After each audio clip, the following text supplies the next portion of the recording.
They got a huge bonus coming up for Ayuk. It's April 1st.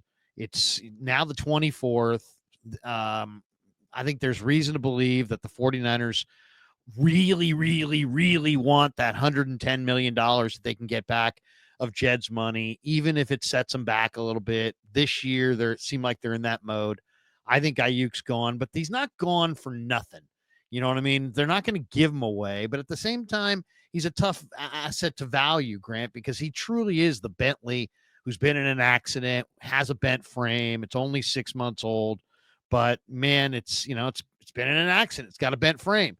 He bought it for $250. He wants to sell it for the Niners want to sell it for $150. What the guy comes down the street, says, give it to me for 20 grand. They say, no way. Now we got the negotiation. And I think you're going to see Ayuk go. And my guess, it's going to be for not a great package of day 3 picks, but maybe I'll be surprised because I'm hearing the Browns, the Patriots. I'm hearing 2nd round, 3rd round, 4th round. That would be intriguing. I think I don't know if that's going to happen, but what do you think? Is Ayuk going to be dealt or not? Well, I think they want to trade him clearly before April 1. That's when they would have to give him $22.855 million in an option bonus. I don't think they want to give him that check. So what's nice about Ayuk is that they had trade discussions with teams about him last year. So they know who's interested. They can call these teams again, the Browns, the Pats, maybe the Chargers, and say, look, you were willing to trade X, a 2nd round pick, a 1st round pick last year. Would you be willing to trade a 3rd round pick this year? Would you be willing to trade because these teams were willing to trade for Ayuk and give him an extension. Well, the extension has been signed. They may feel it's a bargain now, considering where what Jamar Chase just got. And so I don't know. I think the Browns would be interested, but would Ayuk just flat out refuse to go there? It'd be hard. I mean, I don't think he'd go to play with Deshaun Watson. Maybe he'd be interested in playing with Shadur Sanders. The Browns would sort of have to explain their vision to Brandon Aiyuk. But one team I think is really interesting is the Chargers. They just seem to they always made sense for Aiyuk last year. They need a number 1 wide receiver. They have a quarterback who can really take advantage of a deep threat. And they have cap space. So that's the team I'm kind of looking at, the Chargers. Can the Niners get something done with them? That makes sense. It's just, I think that seems like the Chargers are earlier, have more better options available because it just seems like they're earlier in Harbaugh's deal. I don't know. That's an interesting one. And they definitely have more cap room. The Browns seem like, I don't know. I mean, if you give the 40, well, first of all, what's the price tag? What's Brandon Aiyuk worth? We know. Well, real quick, I just saw a Bleacher Report article where they had the Chargers trading a 3rd to the Niners for Brandon Aiyuk. I felt like that's a little optimistic for the 49ers. I would say so. To me, it was interesting that, Lynch kind of referenced getting younger when he was asked about, the rumors surrounding Aiyuk. He didn't just put him to bed. He almost was like, yeah, he's going to go in a few weeks and we're going to get younger. It seemed like in the name of draft picks, but in draft pick land, with his contract and his injury and the unknown of the whole thing, don't you think draft pick wise, it's not a 2nd round, 3rd round. To me, it's more like a day 3 deal. And the 2 teams that supposedly had interest was New England and Cleveland. New England's got 3 7th round picks. Cleveland's got 4 6th round picks. I think those are the picks. I mean, I'm hoping it's a 3rd round pick, but I don't know. I bet you it's the day 3 stuff. I just feel like if the Niners are desperate to move him and his contract before April 1 because of this option, and you're like basically begging a team to take on the contract and pay this option in 7 days, then that really reduces his value big time. He might be worth more in 2 months or 4 months once you can see him running around, maybe play a preseason game or something. But now I think you could argue that the Niners might have to give up a draft pick to get someone to take on this contract before he can pass a physical. I mean, the Niners just need to get rid of this contract. If they're trying to like cobble together shekels to offer Brock Purdy. I mean, if that's the most important thing, they got to get rid of this contract. I gotta think that, on the verge of, you want to make Jed happy, say, hey, Jed, yeah, we're going to pay Brock $100 million. But hey, by the way, Jed, we also got out from underneath $100 million on the Aiyuk deal. And I think that might, you know what I mean? You See what didn't I'm want to saying? pay Ayuk. Right. We got out of it. You paid 1 year of Ayuk. We took on dead cap. No one cares about dead cap this year at all. So sorry about the Ayuk thing, but it didn't cost you too much. And now you can pay Brock, without worrying about it. I could see that happening. It seems like it'd be tough. If I were Brock Purdy, I'd be looking at this situation. And if Ayuk gets that option bonus on April 1st, I'd be thinking, oof, that was my money. What's going on? I mean, and the other question with Ayuk is, if you move him, now you've moved Debo and Ayuk, and now you need a receiver. So it's kind of an interesting situation. New England, would you take Kendrick Bourne in part of the package coming back, or is he done? I'm sure Kyle would love him, but I think he's kind of done. Did you notice when Juszczyk was talking on Sirius XM radio the other day, he was talking about like why he's so optimistic about the team this year? He's like, well, we have a bunch of stars still, and he listed all the stars, and he listed Jawan Jennings. He did not list Brandon Aiyuk. I don't know. He went to Harvard. I think he's kind of intentional with the words he uses. Is that because Aiyuk is not a star anymore, or he's not going to be on the team? Yeah.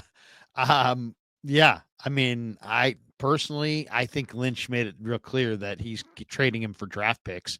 And I think it does make sense that it would happen before the first of the month. And we'll see what it amounts to. Here's the other thing too. It's like the 49ers, if you're going to rebuild this thing, you're not going to rebuild it all with rookies. So you may want some extra day 3 picks to flip around on day 3 of the draft for veterans, like,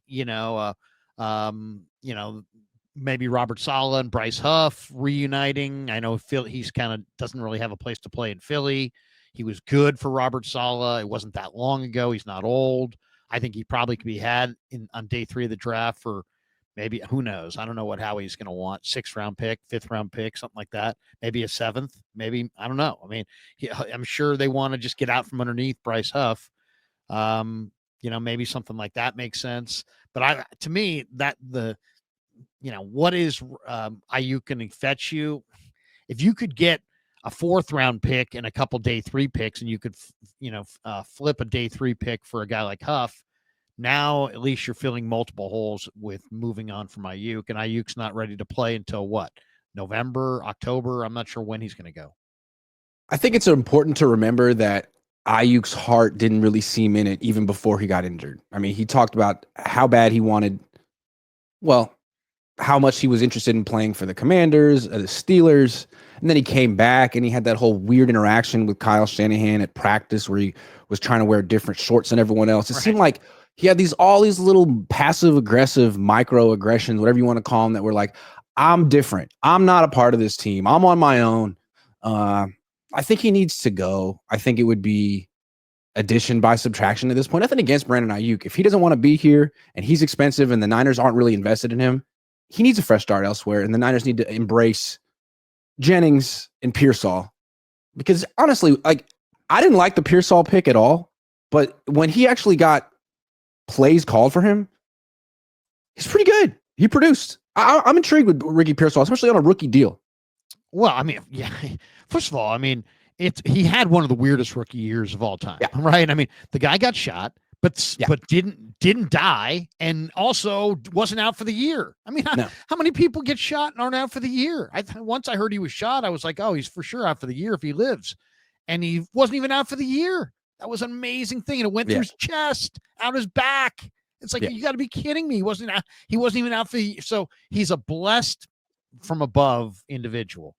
Yep. Then he comes out and played like ran around. Let's be honest here. I'm not going to, yes, he was shot and he's a great guy. We all love him, but let's be totally honest. He played horribly. He played for 3-4 games, ran around, didn't get anything done. Ball never came his way, didn't produce. But to be fair, I don't think they called many plays from over that stretch. And I think the reason is he didn't really know what he was doing. I mean, it's tough for rookies. He missed a lot of time. Right. And we saw, remember, he had that sequence where he had back-to-back illegal formations. I mean, his head was swimming.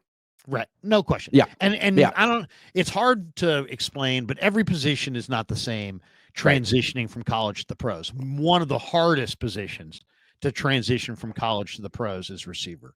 So you gotta give him a redshirt year. So in all fairness, I should have mentioned that up front. But I was going to say at the back end of this weird year where he looked awful, got shot, didn't die, survived, played. Felt like a wasted year. It felt like a wasted year. But then you watched him and you're like, can this guy get open?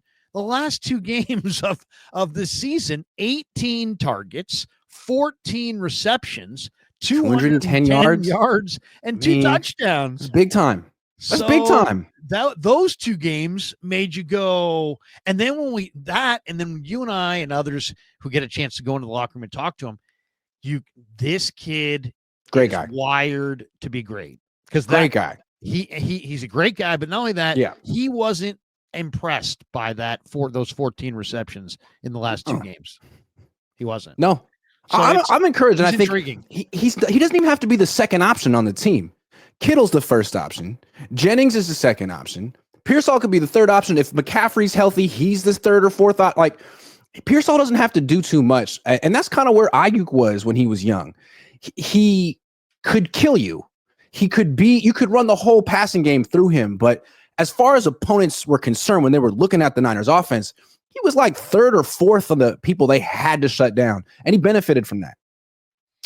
I'm laughing at it because I just saw this super chat, caught my eye. Sometimes a super chat will catch your eye. Joseph, for real, here's to the Fresh Shirt Fund. Krug, would you trade the Niners Southern Trap music for more Bay Area music? LaRussa killed the NBA Finals performance.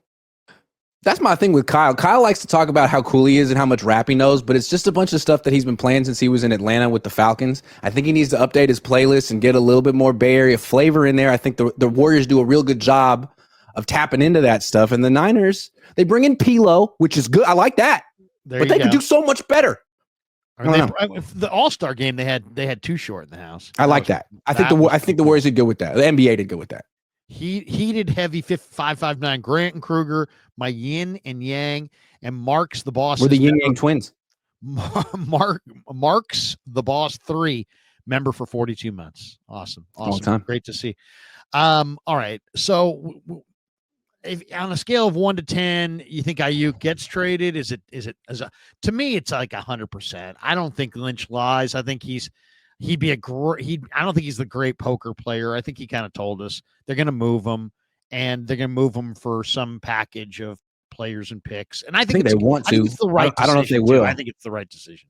I think they want to. I think they've decided it's the right move. I would agree with them. I'm a little skeptical that a team will come through in the next few days and be like, oh, we have to trade for him and write him in check on April 1, and we don't even really know where he's at in his recovery.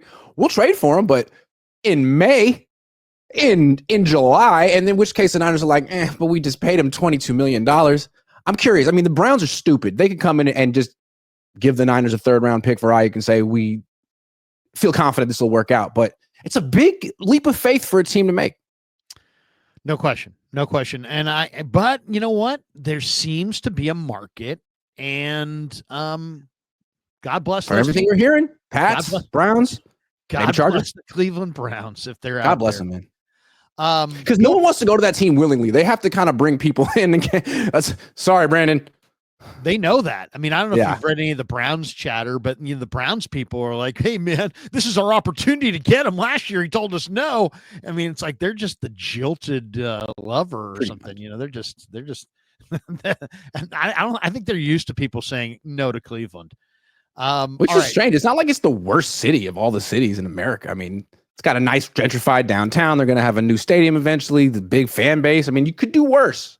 Rock and Roll Hall of Fame. Yeah, it's right there. Bad owner, though. Yeah. Bad owners through time. I mean, the Modells. How about the idiot who kept writing the hate letters to LeBron? That guy. Oh, yeah, that's not good. That's not good.